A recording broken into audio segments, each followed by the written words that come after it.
Bonjour à tous, elle est franco-polonaise et c'est la première femme à avoir obtenu un prix Nobel.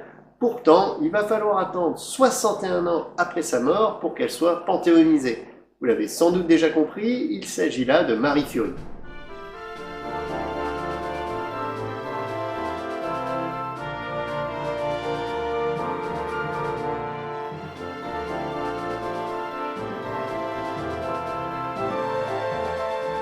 Alors avant toute chose, je m'excuse pour la prononciation.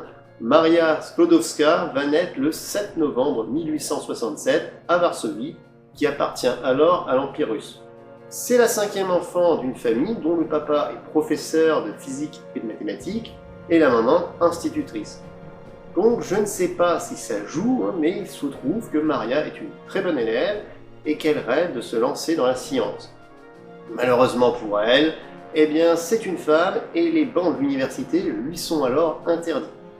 Elle n'a donc qu'une seule solution qui est envisageable, partir étudier à l'étranger, et c'est ce qu'elle va faire avec sa sœur aînée, qui elle souhaite s'orienter dans la médecine. Et c'est comme ça que l'on retrouve Marie en octobre 1891 à Paris.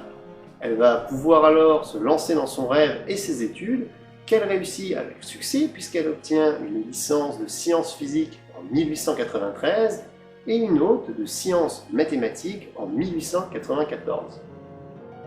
C'est cette année-là qu'elle choisit aussi pour retourner en Pologne, mais ça, c'était sans compter sur la Société pour l'encouragement de l'industrie nationale qui lui propose alors un contrat qu'elle va accepter et qui va aussi lui permettre de faire la rencontre d'un charmant monsieur, Pierre Curie, avec qui elle se marie un an plus tard, en juillet 1895.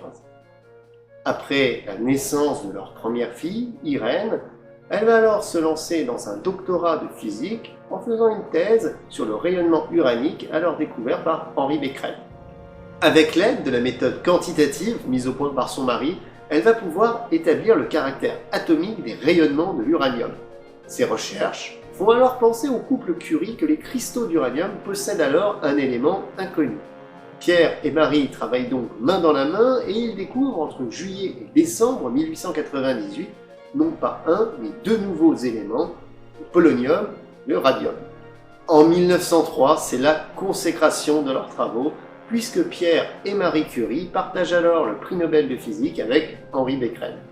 L'année suivante, en 1904, Pierre obtient alors un poste de professeur et une chaire de physique à la Sorbonne.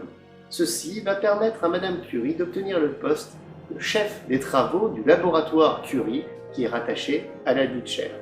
Enfin, en décembre 1904, c'est au tour de la deuxième fille des Curie, Ève, de voir le jour.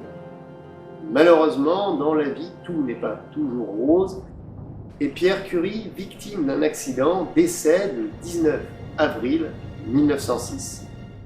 Marie va alors devoir reprendre la direction du laboratoire Curie, mais également les cours qu'avait à sa charge son défunt mari.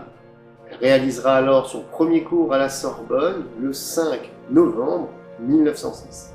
Cependant, il faudra encore attendre 2 ans, c'est-à-dire en 1908, pour que Marie obtienne enfin le poste de professeur titulaire de la chaire Pierre Curie, ce qui fait d'elle la première femme professeure des universités en France. Début 1911, elle tente alors de se présenter à l'Académie des sciences, mais ce sera alors un échec, il faudra encore attendre un demi-siècle avant qu'une femme puisse entrer dans cette institution. Et pour poursuivre cette année dans la foulée, Marie Curie est prise dans un scandale quand sa relation avec le physicien Paul Langevin est alors dévoilée au public. Mais bon, si dans la vie tout n'est pas toujours tout rose, tout n'est pas toujours tout noir non plus, ceci ne l'empêche en rien d'obtenir en décembre 1911 prix Nobel de chimie. Commence alors en 1912 la construction de l'Institut du radium à Paris, une construction qui s'achèvera en juillet 1914, c'est-à-dire pas longtemps avant que l'Europe et le monde ne s'embrassent.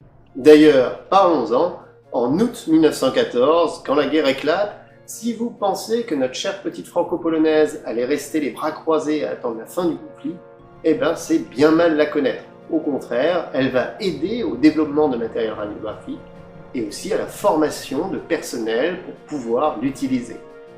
Elle fera d'ailleurs équiper 18 ambulances avec tout le matériel médical nécessaire pour vous faire de belles radios. Ces ambulances, vous les connaissez sans doute puisqu'on les nommera plus tard les petites Curie.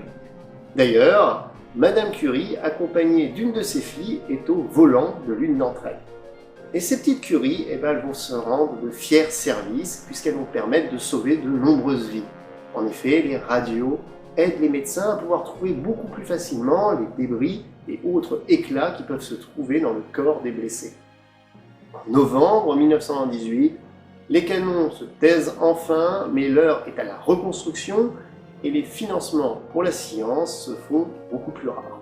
Mrs. Melloney, une journaliste américaine admirative de Marie Curie, va alors lancer en 1920 une souscription auprès des femmes américaines. Cette souscription fonctionne plutôt bien et entre mai et juin 1921, Marie, accompagnée de ses deux filles, Ève et Irène, part alors aux États-Unis. Là-bas, en plus d'un charmant voyage, elle va pouvoir récupérer 1 gramme de radium, du matériel scientifique et aussi de l'argent. Toujours en 1921, on va alors voir la création de la Fondation Curie qui va notamment développer l'utilisation du rayonnement dans le traitement des cancers. Et ça va permettre à Marie Curie d'être élue à l'Académie de médecine en 1922, le tout sans y avoir postulé. Et toute cette renommée, ça lui permet de se lancer dans des combats dans lesquels elle croit, comme par exemple le soutien au physicien et chimiste Jean Perrin. Mais aussi, elle fait partie de cette communauté de scientifiques à croire que la coopération intellectuelle et la recherche vont alors pouvoir permettre la réconciliation des peuples. Et c'est pour cette raison qu'on la retrouve aux côtés d'un dénommé Albert Einstein au sein de la Commission internationale de coopération intellectuelle mise en place par la Société des Nations. Voilà, je ne vais pas vous mentir, jouer avec du matériel radioactif au début du siècle dernier, ça peut avoir quelques petites conséquences sur votre santé et ça, malheureusement, Marie Curie va en faire les frais. Atteinte d'une leucémie, elle finit par en décéder le 4 juillet 1934. Il faudra alors attendre le 20 avril 1995, sous la présidence de François Mitterrand, pour que les portes du Panthéon soient alors ouvertes au couple Curie. Voilà, j'espère que cet épisode vous a plu. Depuis le premier que j'ai fait sur le sujet, il y a eu du changement, puisque vous l'avez sans doute vu, Joséphine Baker a été panthéonisée le 30 novembre 2021. Quoi qu'il en soit, le flambeau est désormais entre vos mains. N'hésitez pas à partager, liker ou même commenter la vidéo. Moi, dans tous les cas, je vous souhaite une très bonne année 2022 et je vous dis à bientôt.